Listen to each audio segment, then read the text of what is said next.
Il y a des noms qui traversent les siècles, non pas comme des symboles de grandeur, mais comme des avertissements gravés au fer rouge dans la mémoire de l'humanité. Adolf Hitler, un homme dont la folie, la soif de pouvoir et l'obsession de domination ont transformé un continent entier en champ de ruines. Issu d'une époque de chaos et d'humiliation, il s'est présenté comme un sauveur, un prophète moderne, promettant la renaissance d'une nation brisée. Mais derrière ses discours enflammés et ses promesses de gloire, se cachait l'idéologie la plus sombre que le monde ait jamais connue. Haine, persécution et destruction. Et pourtant, Hitler ne regardait pas seulement vers l'avenir. Dans son esprit malade, il se voyait comme l'héritier d'une tradition millénaire, l'écho lointain de l'Empire romain. Comme César, comme Auguste, il rêvait de conquête, d'architecture monumentale, d'un empire destiné à durer 1000 ans. Mais son héritage ne fut pas celui des bâtisseurs, ni des philosophes, ni des conquérants de l'Antiquité. Son héritage fut celui de la guerre totale, de l'extermination et d'un cauchemar sans précédent. Aujourd'hui encore, l'ombre d'Hitler plane comme un rappel brutal. La folie d'un seul homme peut plonger l'humanité dans ses ténèbres les plus profondes. Et en comparant son rêve dévoyé à l'héritage de Rome, nous comprenons une vérité essentielle. La grandeur mal dirigée n'engendre pas la civilisation, mais la tragédie. L'histoire de la montée d'Adolf Hitler commence dans les cendres fumantes de la Première Guerre mondiale. En 1918, l'Allemagne sort vaincue, humiliée et brisée. Le traité de Versailles impose des conditions terribles: pertes territoriales, désarmement quasi total, réparations financières écrasantes. Pour le peuple allemand, c'est une humiliation nationale, une plaie ouverte qui nourrit colère et ressentiment. Dans les rues de Berlin, de Munich et de Hambourg, la misère s'étale à ciel ouvert. Les anciens soldats, blessés au front, mendient pour survivre.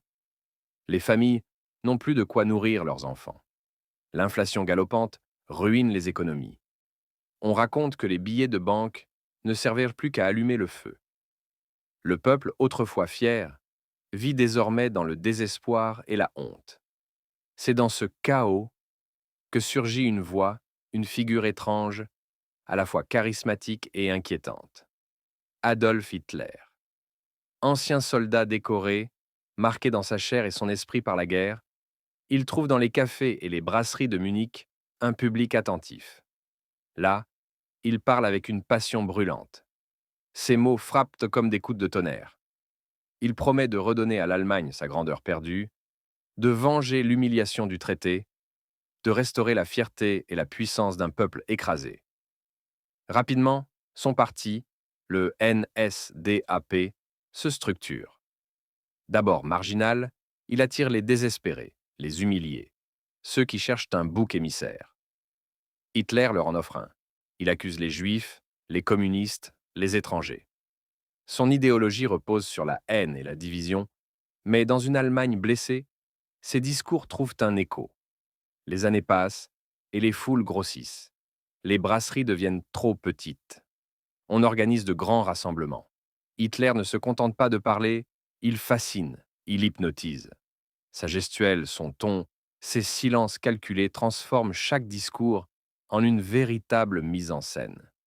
Ses adversaires politiques le méprisent d'abord, le traitant de comédien, mais ce comédien, bientôt, soulèvera une nation.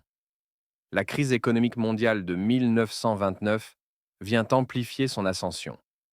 Alors que le chômage explose, que les banques s'effondrent et que la pauvreté s'aggrave, Hitler promet une solution simple: travail, ordre, discipline. Il offre à chacun une place, un rôle, une mission. Les jeunes trouvent, comme dans ces organisations paramilitaires, un sentiment d'appartenance. Les industriels y voient un homme capable de stabiliser le pays et de relancer l'économie. Peu à peu, Hitler et son parti gagnent du terrain politique. Les élections les propulsent de force marginale à acteurs incontournables. En coulisses, les élites, les banquiers et les militaires pensent pouvoir l'utiliser, le contrôler. Mais ils se trompent lourdement. C'est lui qui les utilise, Le 30 janvier 1933, Adolf Hitler est nommé chancelier d'Allemagne. Pour ses partisans, c'est la victoire d'un sauveur. Pour le monde, c'est le début d'un cauchemar. Car derrière ces promesses de grandeur et de prospérité se cachait déjà la folie d'un homme et une idéologie qui allait plonger le monde dans l'horreur. Voir, Hitler dévoila peu à peu le véritable visage de son régime. Derrière les promesses de prospérité et de grandeur se cachait une idéologie implacable, celle de la haine et de la domination. Dès 1933, les opposants furent réduits au silence. Les syndicats dissous, les partis interdits, les journaux muselés. Ceux qui osaient critiquer le Führer disparaissaient dans la nuit. La peur devint une arme. Chaque mot, chaque geste pouvait être dénoncé. Le peuple vivait sous surveillance, prisonnier d'un climat de terreur. Mais la folie d'Hitler ne s'arrêtait pas là. Pour lui, le monde était une lutte entre races. Dans ses discours et dans son livre Mein Kampf, il prônait la supériorité d'un peuple et la destruction de ceux qu'il considérait comme inférieurs. Les Juifs devinrent les ennemis désignés, responsables de tous les maux de l'Allemagne. Peu à peu, les lois antisémites se multiplièrent. On interdisait aux Juifs de travailler dans certains métiers, de fréquenter certaines écoles, d'épouser qui ils voulaient. On les marquait, on les isolait, on les déshumanisait. Puis vinrent les rafles, les ghettos, et enfin l'horreur absolue des camps d'extermination. Mais la folie d'Hitler ne visait pas seulement une minorité, elle visait le monde entier. Obsédé par l'expansion, il lança l'Allemagne dans une guerre totale. La Pologne en 1939, la France en 1940, puis l'Union soviétique. Chaque victoire nourrissait son délire de puissance. Chaque défaite, au contraire, attisait sa rage et sa volonté de détruire. Il rêvait d'un empire de 1000 ans, bâti sur la ruine des autres nations. Mais cet empire n'était pas une civilisation, c'était un cauchemar. Des villes en flammes, des millions de morts, un continent plongé dans la nuit. Dans son bunker en 1945, entouré de ruines, Hitler continuait de croire qu'il pouvait inverser le cours du destin. Mais son rêve impérial n'était plus qu'un mirage, une folie qui avait emporté avec elle des millions d'innocents. Et son nom, à jamais, reste le symbole du danger que représente un homme dont la folie rencontre le pouvoir absolu. 1918. La Première Guerre mondiale s'achève. L'Allemagne, vaincue, est contrainte de signer le traité de Versailles. Ce document n'est pas seulement une paix, c'est une humiliation. Le pays perd ses territoires, son armée est réduite à néant, et les réparations exigées sont écrasantes. Pour des millions d'Allemands, c'est un coup de poignard, une honte nationale. Les années suivantes plongent le peuple dans la misère. Dans les rues de Berlin et de Munich, les familles font la queue devant les soupes populaires. Les anciens soldats, amputés et traumatisés, mendient pour survivre. L'économie s'effondre. L'inflation atteint des sommets absurdes. Un pain peut coûter une brouette entière de billets. L'Allemagne n'est plus qu'une nation humiliée, brisée, désespérée. C'est dans ce chaos qu'émerge une voix. Un homme, vétéran de guerre, blessé dans son orgueil et animé par une haine farouche, Adolf Hitler. Il commence modestement, dans les brasseries de Munich. Au début, ils ne sont qu'une poignée à l'écouter. Mais très vite, sa voix, sa passion, son talent oratoire frappent les esprits. Il parle de grandeur perdue, de revanche à prendre, de fierté à restaurer. Il accuse le traité de Versailles d'avoir étranglé l'Allemagne. Il désigne des coupables, les juifs, les communistes, les élites politiques. Ces mots simples, violents, trouvent un écho dans les cœurs blessés. Là où les autres promettent des réformes, lui promet la renaissance. Son parti, le NSDAP, grossit à vue d'œil. Ses discours attirent de plus en plus de monde. Dans les salles pleines à craquer, il n'est plus seulement un orateur, il devient un prophète. Sa gestuelle, son regard, sa voix transforment chaque discours en spectacle. Les foules sortent électrisées, prêtes à le suivre jusqu'au bout. En 1923, grisé par son succès, Hitler tente de prendre le pouvoir par un coup d'État à Munich. C'est un échec. Il est arrêté, jugé, condamné à la prison. Mais même enfermé, il transforme cette défaite en victoire. Derrière les barreaux, il écrit Mein Kampf, son manifeste politique et idéologique. Un livre dans lequel il expose sa vision du monde. La lutte entre races, la nécessité d'un empire allemand et la haine comme moteur. Peu de gens prennent ce texte au sérieux. Mais bientôt, il deviendra la feuille de route d'un régime meurtrier. Libéré, Hitler reprend son ascension. Et quand la crise économique mondiale éclate en 1929, son heure est venue. Le chômage explose, les banques s'effondrent, la misère reprend de plus belle. Des millions de citoyens cherchent un sauveur. Hitler leur offre des réponses simples, une cause à embrasser, un ennemi à haïr. Son parti se renforce. Les jeunes s'engagent dans les sections paramilitaires, trouvant dans la discipline et les uniformes une raison d'exister. Les industriels et les élites, d'abord méfiants, voient en lui un outil pour rétablir l'ordre. Les foules se pressent désormais par centaines de milliers à ces rassemblements. En 1932, le NSDAP devient le premier parti d'Allemagne. Et le 30 janvier 1933, Adolf Hitler est nommé chancelier. Pour ses partisans, c'est l'avènement d'un sauveur, le début d'une ère nouvelle. Mais pour le monde, c'est le commencement d'un cauchemar. Car derrière cette ascension fulgurante, derrière l'image du chef charismatique, se cachait déjà la folie d'un homme qui allait plonger l'humanité dans les ténèbres.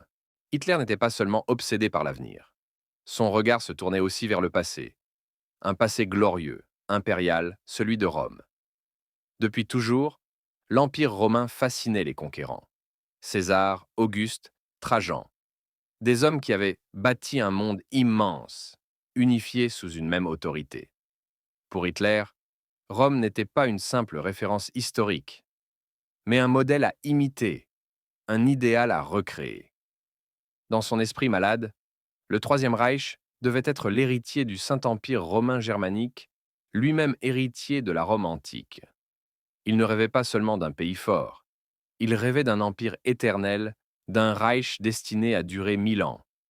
Cela se traduisait partout, dans son idéologie, dans ses symboles, dans son architecture.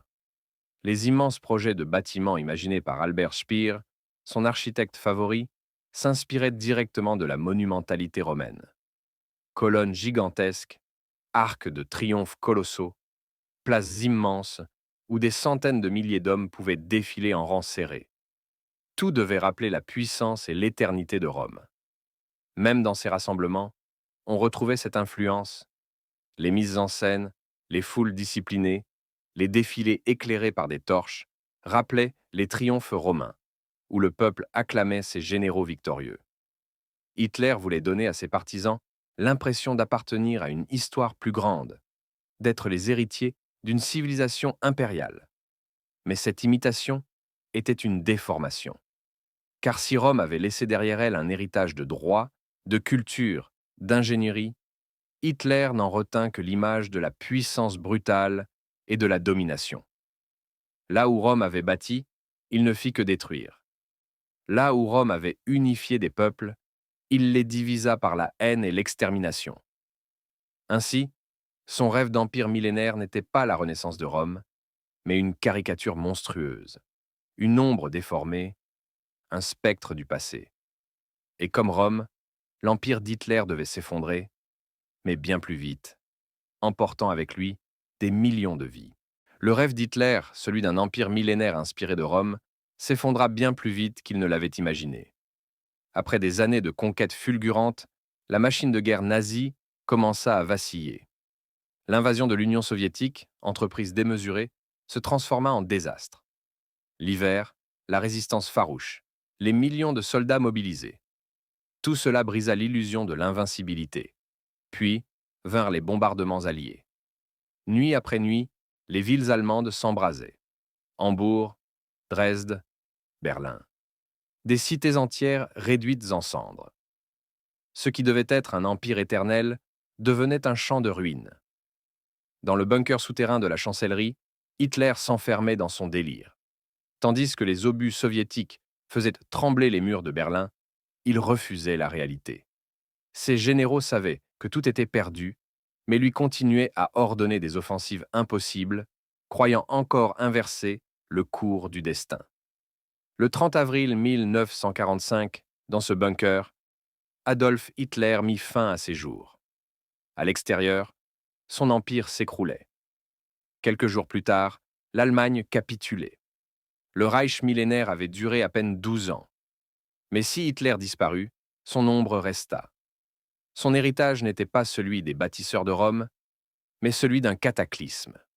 Des millions de morts, des villes détruites, des familles anéanties, un continent traumatisé. Pourtant, de ces ruines naquit aussi une leçon. L'horreur du nazisme força l'humanité à réfléchir, à se souvenir, à bâtir de nouveaux garde-fous. Les Nations unies virent le jour, les droits de l'homme furent réaffirmés, et l'idée d'une Europe unie émergea des décombres. La chute de l'Empire nazi nous rappelle une vérité éternelle. La folie peut séduire, la haine peut conquérir. Mais tôt ou tard, elles se consument elles-mêmes. Comme Rome avant lui, Hitler rêvait d'éternité. Mais son héritage, lui, restera à jamais un avertissement. La grandeur fondée sur la haine ne laisse derrière elle que des cendres.